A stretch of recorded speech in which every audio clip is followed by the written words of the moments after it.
Olá a todos, hoje 31 de maio de 2020, continuamos vivendo ainda o isolamento social por conta da pandemia do coronavírus e como tenho buscado sempre fazer aqui, trazer uma mensagem que possa ser contextualizada ao tempo que nós estamos vivendo, ao momento que nós estamos enfrentando.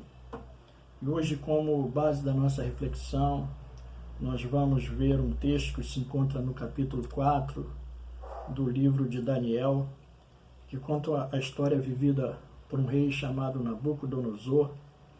E esse rei foi o rei que invadiu Jerusalém e levou cativo de lá alguns israelitas e os utensílios do templo do Senhor. E dentre essas pessoas que foram cativas, foi lá Daniel. Por isso Daniel se encontra no contexto dessa história vivida por ele aqui. Nós vamos ler o capítulo 4 todo. O texto é longo, mas é necessário que a gente faça essa leitura completa para poder entender a história. Então diz assim, Daniel capítulo 4, a partir do verso 1. Aos homens de todas as nações, povos e línguas que vivem no mundo inteiro, paz e prosperidade, tenho a satisfação de fazer-lhes a respeito dos sinais, das maravilhas que o Deus Altíssimo realizou em meu favor. Como são grandes seus sinais, como são poderosas suas maravilhas. O seu reino é um reino eterno, e o seu domínio dura de geração em geração. Eu, Nabucodonosor, estava satisfeito e próspero em casa, no meu palácio. Tive um sonho que me deixou alarmado. Estando eu deitado em minha cama, os meus pensamentos e visões que passaram pela minha mente deixaram-me aterrorizado. Por isso decretei que todos os sábios da Babilônia fossem trazidos à minha presença para interpretar o sonho para mim. Quando os magos, os encantadores, os astrólogos, os adivinhos vieram conter-lhes o sonho, mas eles não puderam interpretá-lo. Por fim veio Daniel à minha presença e eu lhe contei o sonho, e ele é chamado Beltesazar, em homenagem ao nome do meu Deus, e o Espírito dos Santos Deus está nele. Eu disse, Beltesazar, chefe dos magos, sei que o Espírito dos Santos Deuses está em você, que nenhum mistério é difícil demais para você. Vou contar-lhe o meu sonho, interprete para mim. Estas são as visões que tive quando estava deitado em minha cama. Olhei e diante de mim estava uma árvore muito alta no meio da terra. A árvore cresceu tanto que a sua copa encostou no céu. Era visível até os confins da terra. Tinha belas folhas, muitos frutos, e nela havia alimento para todos. Debaixo dela os animais do campo achavam abrigo, e as aves do céu viviam em seus galhos. Todas as criaturas ali se alimentavam daquela árvore. Nas visões que tive, deitado em minha cama, olhei e vi diante de mim uma sentinela, um anjo que descia do céu. Ele gritou em alta voz, derrube a árvore e corte os seus galhos, arranque as suas folhas e espalhe os seus frutos. Fujam os animais de debaixo dela, as aves dos seus galhos, mas deixe o toco e as raízes, presos com ferro e bronze. Fique ele no chão em meio à relva do campo. Ele será molhado com o orvalho do céu e com os animais comerá grama e terra. A mente humana lhe será tirada e ele será como um animal até que se passem 7 tempos. A decisão é anunciada por sentinelas. Os anjos declaram o veredito para que todos que vivem saibam que o Altíssimo domina sobre os reinos dos homens, os dá a quem quer e põe no poder o mais simples dos homens. Esse é o sonho que eu, rei Nabucodonosor, tive. Agora, Beltesazar, diga-me o significado do sonho, pois nenhum dos sábios do meu reino consegue interpretá-lo para mim, exceto você, pois o Espírito dos Santos Deuses está em você. Então Daniel, também chamado Beltesazar, ficou estarrecido por algum tempo. Os seus pensamentos o deixaram aterrorizado. Então o rei disse, Beltesazar, não deixe que o sonho ou a interpretação o assuste. Beltesazar respondeu, meu senhor, quem dera o sonho só se aplicasse aos teus inimigos, o seu significado somente aos seus adversários.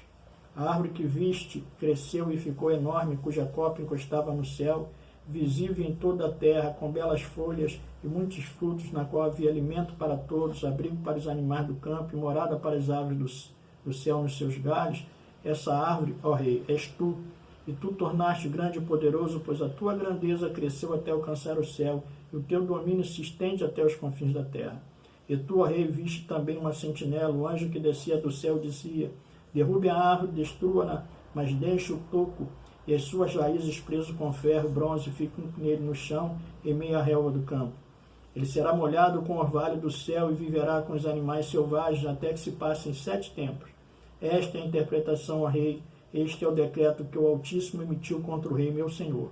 Tu serás expulso do meio dos homens e viverás com os animais selvagens. Comerás capim como os bois e te molharás com o orvalho do céu. Passarão 7 tempos até que admitas que o Altíssimo domina sobre os reinos dos homens e os dá a quem quer. A ordem para deixar o toco da árvore com raízes significa que o teu reino te será devolvido quando reconheceres que os céus dominam. Portanto, ó rei, aceita o meu conselho. Renuncia a teus pecados e a tua maldade, pratica a justiça e tem compaixão dos necessitados. Talvez então continues a viver em paz. Tudo isso aconteceu com o rei Nabucodonosor, 12 meses depois, quando o rei estava andando no terraço do palácio real na Babilônia.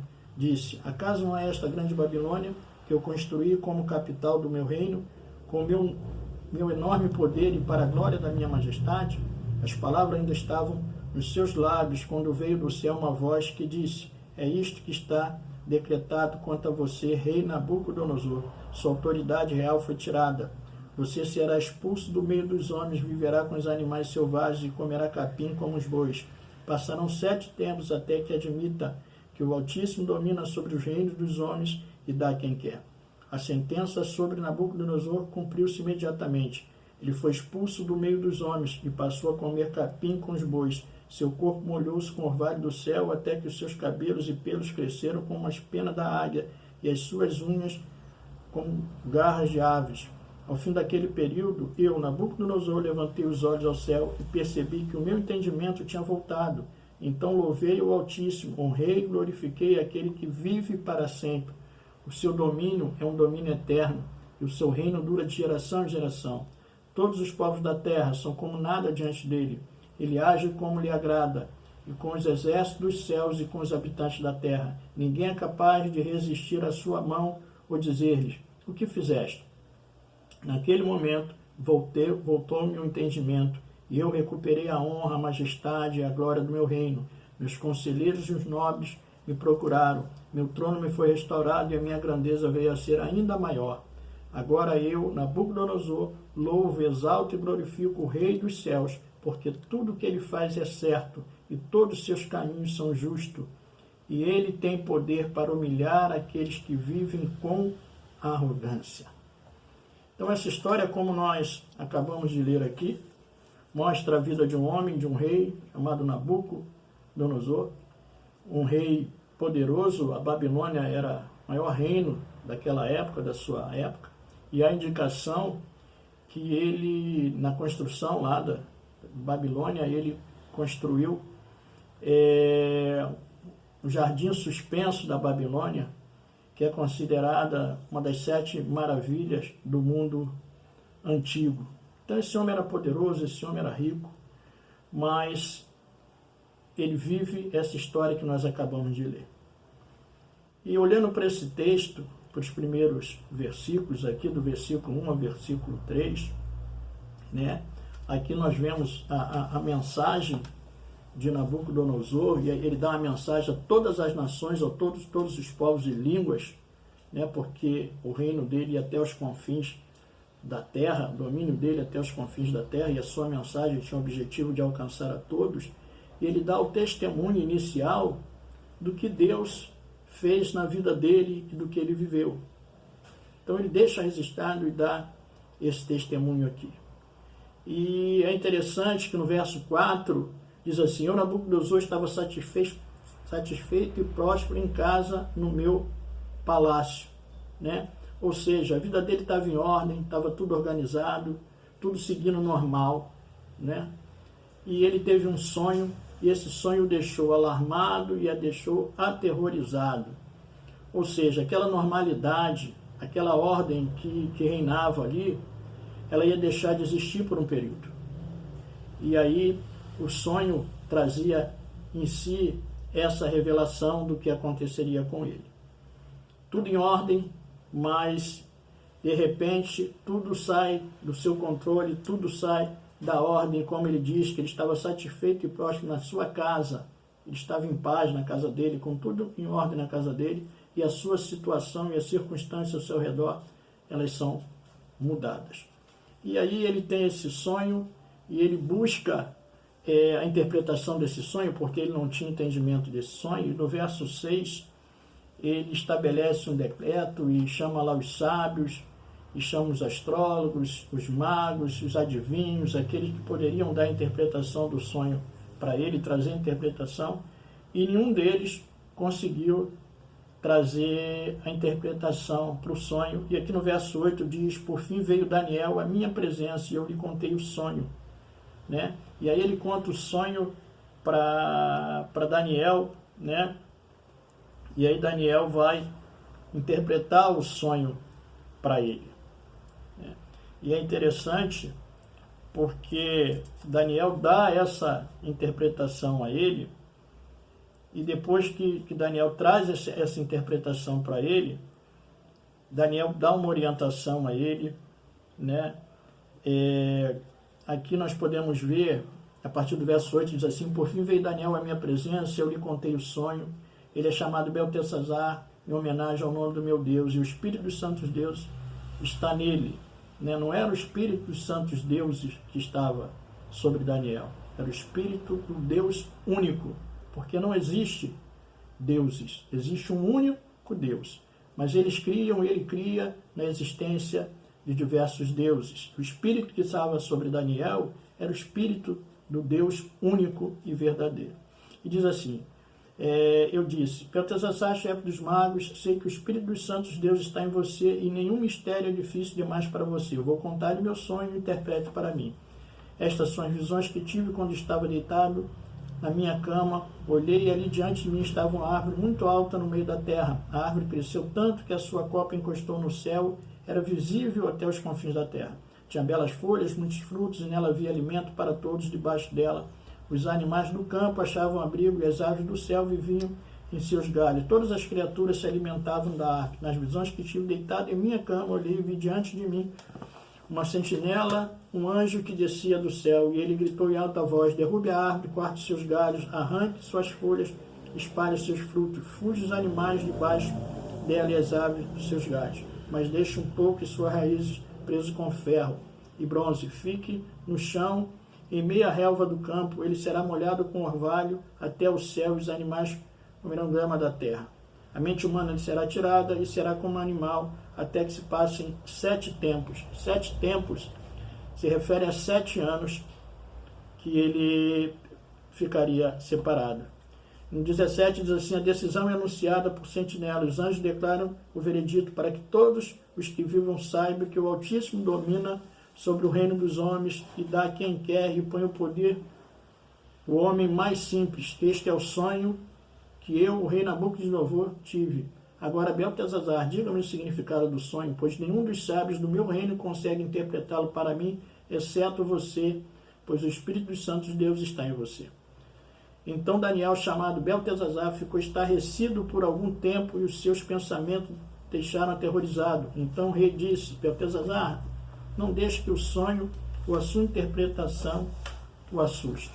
O sonho era tão terrível que o rei já tinha ficado amedrontado, o rei já tinha ficado assustado, o rei já tinha ficado aterrorizado, e Daniel fica impressionado com o sonho, né? E ele diz para o rei: meu senhor, quem dera o sonho se aplicasse aos seus inimigos e o seu significado somente aos seus adversários. Ou seja, que não fosse para ele, que fosse para outros.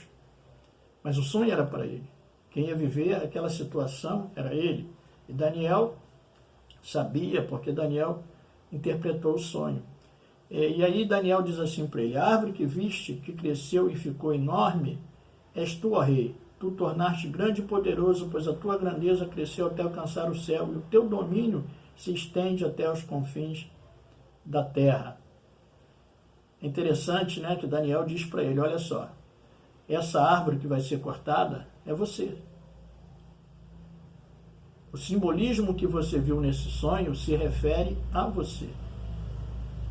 Essa árvore que será cortada será você.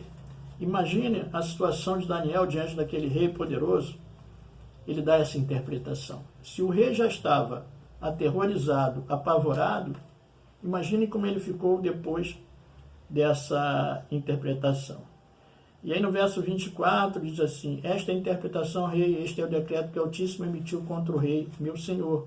Tu serás expulso do meio dos homens e viverás com os animais selvagens, comerás capim como bois e te molharás como orvalho do céu. Passarão 7 tempos até que admitas que o Altíssimo domina sobre o reino dos homens e os dá a quem quer. A ordem para deixar o toco da árvore com as raízes significa que o teu reino será devolvido quando reconheceres que os céus dominam. E aí é interessante porque Daniel traz essa interpretação e Daniel dá um conselho ao rei. No 27 ele fala para o rei, portanto, o rei, aceita o meu conselho, renuncia os teus pecados e a tua maldade, pratique a justiça e tenha compaixão dos necessitados. Talvez, então, você continue a viver em paz. Né? E ele dá essa orientação ao rei, para que o rei se arrependa.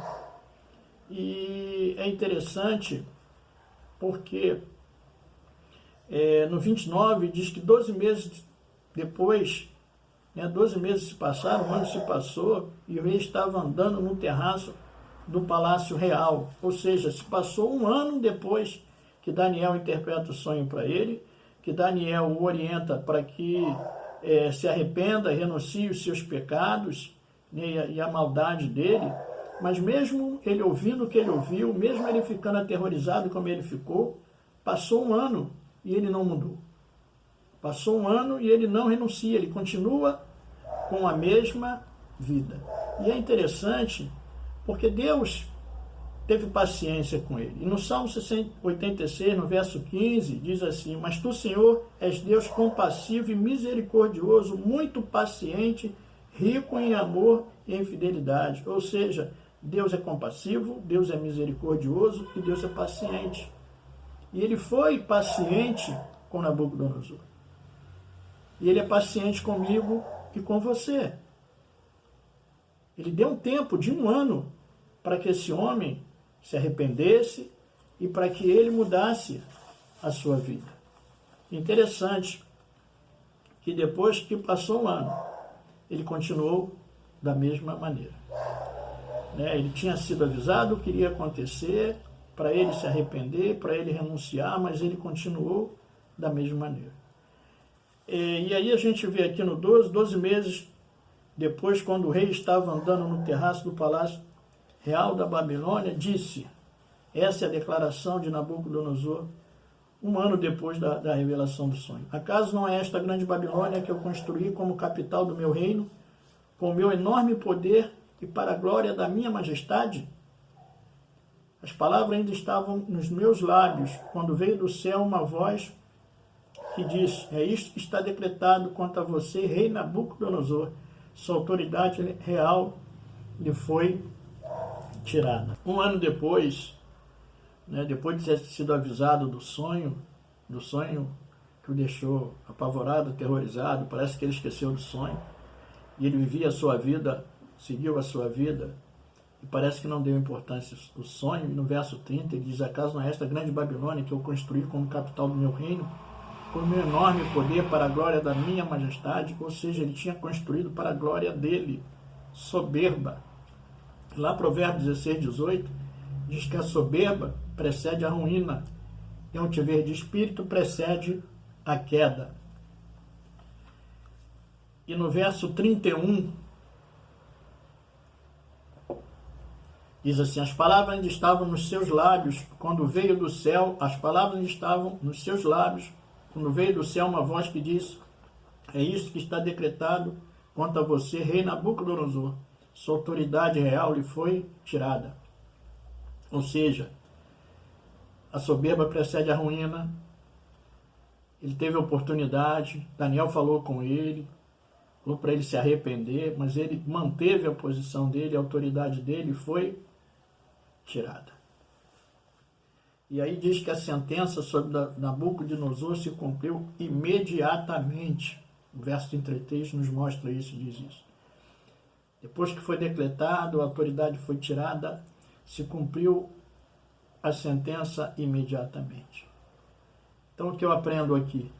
Eclesiastes 3, Eclesiastes capítulo 3, no verso 1, diz: tudo tem o seu tempo determinado e é tempo para todo o propósito debaixo do céu. Há um tempo determinado. Então, imediatamente, no tempo determinado, a autoridade dele foi tirada, a sentença foi decretada. E é interessante porque diz aqui no verso 33 mesmo, ainda diz assim: a sentença sobre Nabucodonosor se cumpriu imediatamente, ele foi expulso do meio dos homens e passou a comer capim com os bois. Seu corpo molhou-se com o orvalho do céu até que seus cabelos e pelos cresceram como as penas de uma águia e suas unhas como as garras de uma ave. Ele diz que fugiu dele, da sua mente, o entendimento. E é interessante porque a medicina psiquiátrica tem um termo que se diz zoantropia. Zoantropia é o distúrbio mental do qual a pessoa acredita que é um animal. Isso foi o que aconteceu com Nabucodonosor. Ele viveu como animal, ele na loucura da sua mente, e o sonho revelava isso, ele passou a viver como um animal. Olha o que a soberba pode trazer de consequências negativas para a vida de um homem. E aí a história segue e diz que ao fim daquele período, eu, Nabucodonosor, levantei os olhos e percebi que o meu entendimento tinha voltado. Ou seja, é um tempo determinado para todas as coisas. Se tinha um tempo determinado para que a sentença fosse cumprida, e ela foi cumprida imediatamente, aquele período que Deus determinou, de 7 anos, que era 7 tempos, o entendimento dele voltasse, o entendimento dele voltou. E ele diz: então louvei o Altíssimo, o Rei, e glorifiquei aquele que vive para sempre. O seu domínio é um domínio eterno, o seu reino dura de geração em geração. Todos os povos da terra são como nada diante dele. Ele age como lhe agrada, com os exércitos dos céus e com os habitantes da terra. Ninguém é capaz de resistir à sua mão e nem dizer-lhes o que fizeste. Ou seja, o entendimento dele voltou. Mas é interessante que ele diz: ninguém é capaz de resistir à mão de Deus. Isaías, no capítulo 43, no verso 13, diz assim: ninguém dá, Deus dizendo, ninguém dá que possa fazer escapar das minhas mãos, agindo eu, quem impedirá? Então, agindo Deus, quem impedirá? Deus agiu. Deus deu a ele o sonho, permitiu que Daniel interpretasse o sonho, E Deus agiu tirando o reino dele, tirando a autoridade dele, mas Deus agiu depois devolvendo a autoridade a ele, devolvendo o lugar que tinha tirado. Mas ele, nem ninguém, podia resistir, ele tinha que entender isso. Ele que, na sua soberba, pela extensão do reino dele, ele se achava poderoso além daquilo que ele era. Ele não era mais poderoso do que Deus. E ninguém é mais poderoso do que Deus. E se Deus agir, ninguém pode impedir. Quem é o homem que pode impedir o agir de Deus? Nenhum homem pode impedir o agir dele. E é interessante que ele diz: meu trono foi restaurado, a minha grandeza veio a ser maior ainda. Ou seja, Deus restaurou o trono daquele homem. Deus agiu como só ele poderia agir. E no verso 37, no final, diz assim: agora eu, Nabucodonosor, louvo e exalto e glorifico o Rei dos céus, porque tudo que ele faz é certo, todos os seus caminhos são justos, e ele tem poder para humilhar aqueles que vivem com arrogância. Então, o que eu aprendo aqui como conclusão dessa mensagem e da análise, dessa breve análise da história do Nabucodonosor? Deus tem o propósito dele e os seus propósitos são cumpridos.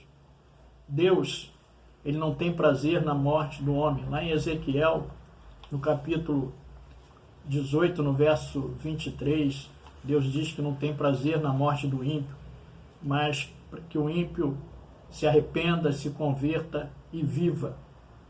Quando a ordem foi para que fosse cortado, mas que se deixasse um toco, era para que retomasse a vida. Então Deus fez com que permanecesse aquele toco, para que a vida fosse reiniciada simbolicamente naquela árvore. Então o trono dele, ele foi tirado, mas não foi tomado totalmente. Estava ali para ser restaurado. Não era uma destruição total, era uma destruição parcial, era por um período que ele precisava aprender. E aí, olhando aqui o verso 37, quando ele diz, porque tudo que ele faz é certo e todos os seus caminhos são justos, ou seja, Nabucodonosor aprendeu com aquilo que ele viveu. Ele aprendeu a lição. Ele declara aqui no final que tudo que ele faz é certo, que Deus está certo sempre, e os caminhos de Deus são justos. Ele aprendeu sobre Deus. E ele diz aqui que ele tem poder para humilhar aqueles que vivem com arrogância, ou seja, ele, além de ser ensinado, ele foi tratado na sua soberba. E para ser ensinado e para ser tratado na sua soberba, foi necessário ele passar e viver aquilo que ele viveu. Imagine a situação que ele viveu. 7 anos naquela condição que ele viveu. Mas aquilo era para ensinar, era para tratar da soberba dele. Deus deu um tempo a ele de 1 ano ainda, e para que ele se arrependesse. Ele aprendeu. O tempo que nós estamos vivendo, nós não sabemos quando vai passar. Mas eu sempre acentuo aqui que eu entendo como sendo um tempo de aprendizado para nós. Tem um tempo determinado, como nós vimos aqui. Deus deu 1 ano para aquele rei. E Deus está dando tempo para que muitas pessoas possam olhar para si, se arrepender dos seus pecados, se converter dos seus maus caminhos. Deus, nesse tempo, eu entendo assim, está trabalhando no sentido de que seja tirada a soberba do homem e que o homem reconheça, como Nabucodonosor reconheceu, que ele é todo-poderoso, que ele possa ser exaltado, que no final desse tempo, no final desse período, eu e você possamos sair melhor desse tempo. Quando Nabucodonosor declarou, minha grandeza veio a ser ainda maior, meu trono foi restaurado e minha grandeza ainda maior. Depois de tudo aquilo que ele viveu, de tudo aquilo que ele passou, que ele foi restaurado, ele viveu uma situação melhor. Que eu e você possamos, depois desse tempo que nós estamos vivendo, que vai passar, eu creio que vai passar, porque a palavra de Deus nos diz que não é o fim. Lá no Evangelho de Lucas, no capítulo 21, falando acerca dos sinais dos tempos, esse tempo é tido como, o tempo citado por Lucas é tempo de princípio das dores, citado lá em Lucas. Então não é o fim. Essa peste, essa pandemia, ela é um dos sinais do princípio das dores. Então esse é um tempo. Esse é um tempo que nós ainda temos tempo. Esse é um tempo que a humanidade ainda tem tempo. E Deus, eu entendo, está dando um tempo. Passou 1 ano que ele viveu e ele não mudou e a coisa foi decretada e passaram 7 anos na condição adversa que ele viveu. Para que ele reconhecesse, para que ele fosse ensinado, para que ele fosse tratado. E que esse tempo que nós estamos vivendo possa ser um tempo de aprendizado para nós e seja um tempo de tratamento para nós. Que a palavra de Deus diz que Deus resiste aos soberbos, mas Ele dá graça aos humildes. E que possa ser assim. Fique com essa palavra. Que Deus te abençoe abundantemente, em nome de Jesus.